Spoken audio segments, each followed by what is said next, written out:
Carson Wentz.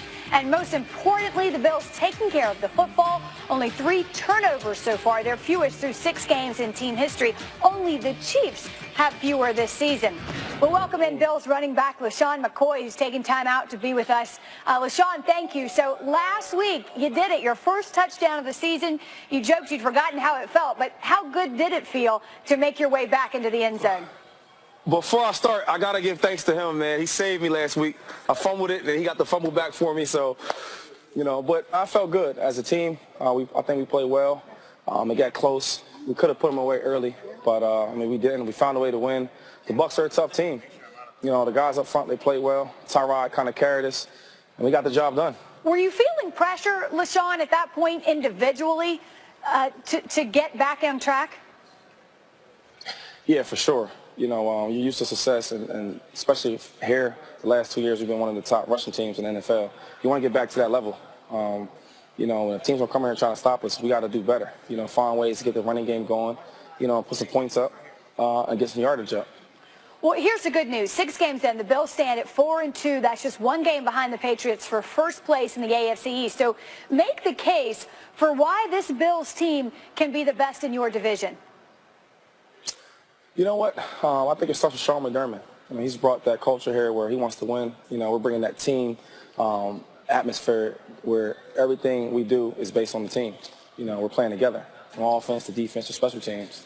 One goal, and that's to win. Shady, what's the specific way? Can you tell us any specific way that Coach McDermott has sort of changed the culture or is emphasizing team in a way that you didn't see before? Well, he's definitely emphasizing the team, and also he's making guys more accountable. We're here to have a single goal to win a championship. Guys to be on time, to prepare for games, take care of your bodies, things like that, helping the younger guys to prepare like a veteran. And all them things together, collectively, have guys to 4-2. There's times in games where the ones we lost, we should have won that game. In every game, it's a close game. And we're winning games when we're not playing our best ball. So imagine when we play our best ball, where we'll be at. That's always a good sign. And when you think about the playoffs, you hear it all too often in Buffalo. The Bills have the longest active playoff drought in the league at 17 years. I know. So we won't focus on that. What we will focus on and what it might feel like for you and your teammates to be the group that changes that ends that drought. Have you thought about what it would be to be a part of that? For sure. The beginning of the season, we talked about that. Let's make a change. Times we're in games where it's close and we may lose that game. Let's change it this year where the games are close and we find ways to win at the end. We want to be part of the biggest change, in sports history. Going 17 years without playoffs, that's bad. So I think myself and my teammates, we look forward to changing that. Each game at a time, each practice, it's constantly on our mind and we're trying to get it done. So we can one day kind of cancel that out, and potentially get to the playoffs. It will happen. Now, I know you've told this story before, but we want to hear it again. How did you get the nickname Shady? My mom, when I was a kid, she called me Shady. She said, that baby is just so shady. One moment I would be like more on my dad, happy to see him, and then the next very second I may get angry at him and then want to be around my mom. So it just carried on, and friends carried it on, and teammates and school teachers. But there's nothing shady about me no more. It's a kind of a childhood name. Well, that's what I was going to ask. The most important question, are you still like that? Are you still mercurial? Does it still fit? Nah, it's long gone, long gone. Yeah, your mom's not here to give us the other side, but we'll take your word for it. Final question, let me ask you this. You have such a passionate fan base. We hear all about the Bills Mafia, and they're known to do some crazy stuff. Yeah. What is that like? What are some of the things you've seen that make you just think, my goodness? This is one of the best ones right here. Take us through I've seen it before. He's just, they're probably tailgating, or after the game we have the big win. And they're showing their excitement, obviously. Listen, you need an ambulance out there. They've got, fire, and this is crazy. That tells you what they got a little dangerous over the years. Yeah, and that tells you what the celebration might be like when you do break that drought. What's the T-shirt slogan mean? Oh, you see it. 10K chase. Chasing 10,000 yards. We're on the way. We're on the way. All right, so in order to do that, you will end up scoring touchdowns. The league is loosened up just a little bit when it comes to touchdown celebrations. Now, we've seen some pretty creative stuff so far. Anything up your sleeve for that we might expect? I like to keep it the same. Since I've been scoring touchdowns, I keep it the same. I got my own little ritual touchdowns I do. So I don't want to change up too much. All right. Well, Shady, best of luck. We're glad the Bills are off to a solid start, and we will be watching the rest of the year. That's right. Happy to see you. Go Bills. Thank you. Time now. Perfect segue to our running back spotlight. And certainly Shady McCoy wanted to watch, but we'll start with Herm on the best matchup this week for a running back. Joe Mixon versus the Colts, a team that really struggles versus the run. They've been struggling in a lot of other parts of football as well, but this guy, I think, needs to be the lead back for this football team. They need to give him, he needs to touch it about 25 times a game now. I mean, if they really want to make a run at trying to win more games down the stretch here, and I know Marvin does, and I think this backfield was crowded earlier in the season with 3 backs. Now they have 2, and this is the guy that should carry the ball a lot. All right, Teddy, on the flip side, somebody in a running back, I should say, in a tough spot this week. I'll say Carlos Hyde of the San Francisco 49ers. They're going up against the Philadelphia Eagles, and this defense just looks fantastic to me, the way they fly around, the way Jim Schwartz has them going, Fletcher Cox up front, some great young linebackers. I know they might have probably lost Jordan Hicks, but they're still good, Teddy. They got players that stop the run. They tackle well, Coach. Oh, yes, you love that. They tackle well. So yes, Carlos Hyde, it's going to be a long day for you, young man. A running back, Coach, you want regardless of the matchup. Yeah, Le'Veon Bell. I like that guy. Yeah, that's a pretty good choice. Yeah, he's pretty good, by the way. And he's a guy that they do a great job of giving him the ball, not only as a runner, but as a pass catcher. He's going to touch it about 30 times a game, which he should. Generally about 24 runs, 6 targets as a pass receiver. And he's now has his, what I call seasoned legs underneath him. Early in the season, they struggle some. This offense struggles some. All of a sudden, the offense is getting better. Why? The runner is back running well. The offensive line is doing a nice job of creating some angles and some holes for him, and Ben's throwing the ball down the field. Good offense. It takes some time. To your point, so many teams see September as just an extension of the offseason. It takes a little while for this to become in sync. A breakout candidate. We can't have LeSean McCoy on the show and not talk about LeSean McCoy. All right. My breakout candidate is Shady. LeSean McCoy. Shady. I saw the T-shirt. It's the race to 10K. I don't know if he's going to get it this week, and he probably won't. He got a long way to go, I'm sure. But still, great skill, a tough tackle, very elusive. This Buffalo Bills team, Coach, this may be the team that breaks the drought in terms of playoffs. They got a long way to go, of course. But in the meantime, Shady McCoy breakout this week for another big day. And sometimes you just got to get that monkey off your back, which They're playing good. They're playing good. Buffalo Bills playing good, and they really play good at home. They got a great home field advantage up there. How about you, Mr. Schefter? What you watching? The running back I'm watching this weekend is Devonta Freeman, because there's been an awful lot of talk about him not getting enough work and enough carries. It didn't happen last week against New England on the 2 carries from the 1-yard line, the 2 plays from the 3rd and 1 that they didn't get it in. There have been some questions about not running him enough in other games. It's time to get him going. 6 yards per rush in the loss at New England. Last week, there weren't enough of those 6-yard carries. There need to be more against an overmatched Jets team this Sunday. Devonta Freeman is my running back storyline to watch this week, Wendy. All right, and Matthew Barry, the fantasy perspective, a little running back love-hate from you this afternoon. Thank you, Wendy. Running back I love plays tonight. Jay Ajayi of the Miami Dolphins. And this is all about volume, right? Over the last 3 weeks, Ajayi tied for the 2nd most touches in the NFL. That volume should continue against a Ravens defense that has allowed a running back to reach double-digit fantasy points in each of their last 6 games. They've allowed a 100-yard rusher in 3 of their last 4, despite the fact he hasn't scored yet this week. He is scored yet this year. He is a top 5 fantasy play for me tonight. As for someone I'm not crazy about this week, Doug Martin. I know it's weird because so many teams are on a bye, like anyone with a pulse, but the fact of the matter is, I think Tampa Bay throws a lot in this game. The most rushing yards by a player against the Panthers this season, 67. That was LeGarrette Blount in Week 6. Carolina has allowed the 10th fewest yards per rush to opposing running backs, the 2nd fewest yards before first contact per carry. Doug Martin is only a low-end running back 2 for me this week, considering what I expect that offense to do, which is a lot of Jameis Winston in this matchup. Guys, Wendy? Matthew, thank you. NFL signal callers always under the spotlight. Nobody knows better than our Hall of Famer Steve Young. Who's he watching as we head into Week 8? That's next.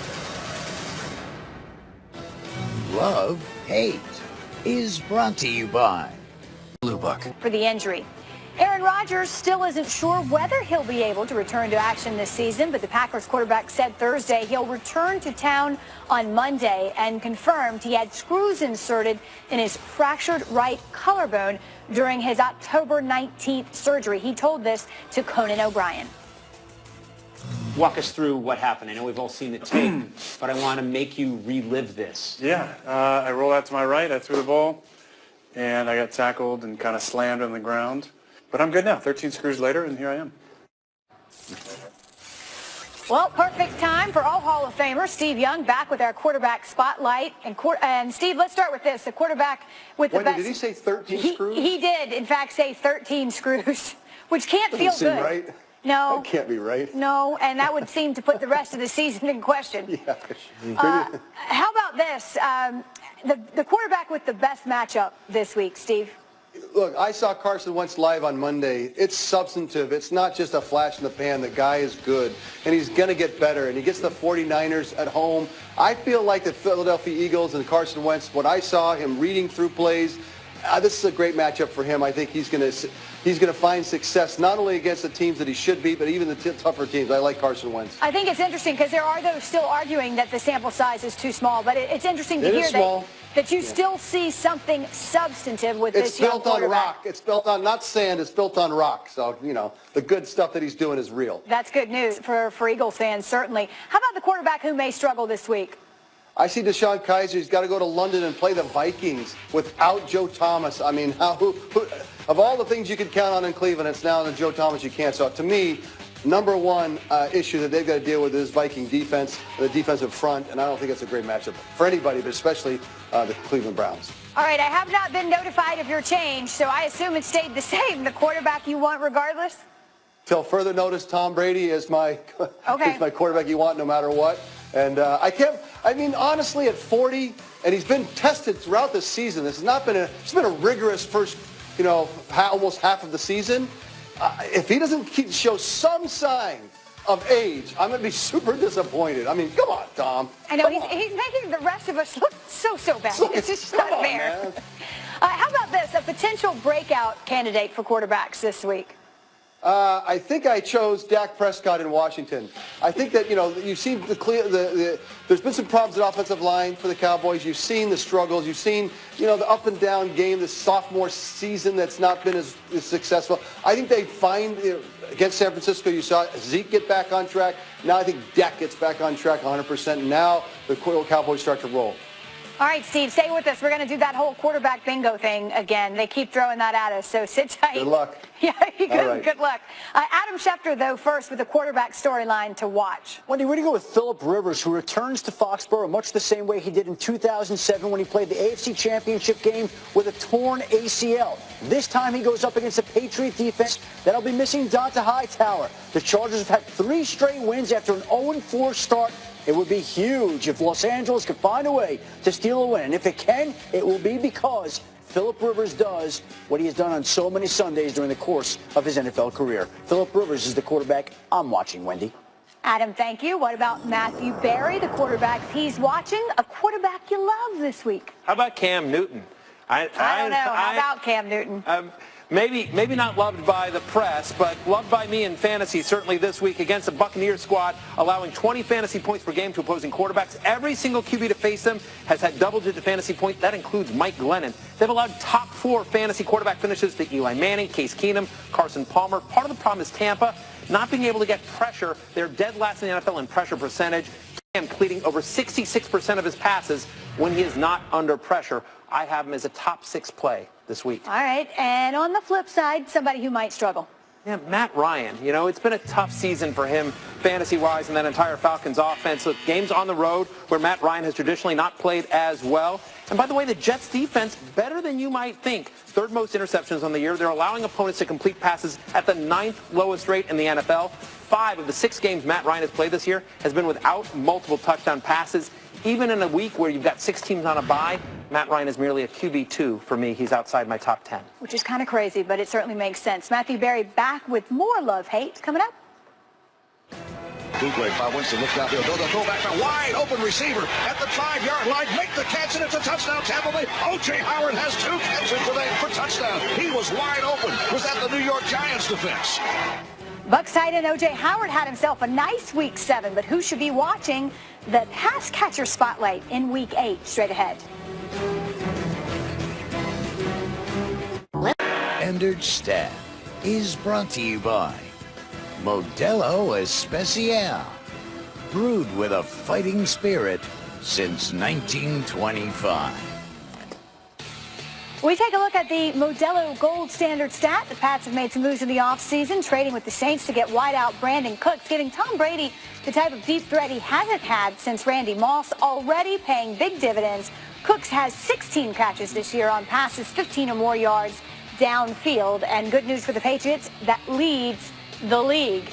As we put our pass catchers, tight ends and receivers under our spotlight, and Teddy gets to go first with the best matchup. All right, let's go Colts and Bengals this week, and I'm going with A.J. Green. I think he's got a great matchup against a Colt pass defense that's one of the worst in the league. Just lost one of those promising rookies in Malik Hooker to a knee injury, and they're 22nd in quarterback sacks. So they can't get after the passer, and they can't stop the pass. So when in doubt, throw it to 18. Oh, that's what I would do in Cincinnati. I think he's going to be open a lot, Wendy. Big productive day for A.J. Green. A.J. Green early and often. Herm. The matchup you're not so keen on for our pass catchers. DeAndre Hopkins, and he's going up to Seattle to play that 12th man, and Richard Sherman plays corner last time I checked up there. Pretty good. Still there. Along with Griffin, another young kid they really like, so this is a tough place to play. The noise, and you got corners always pressing you, and you got a pretty good pass rush.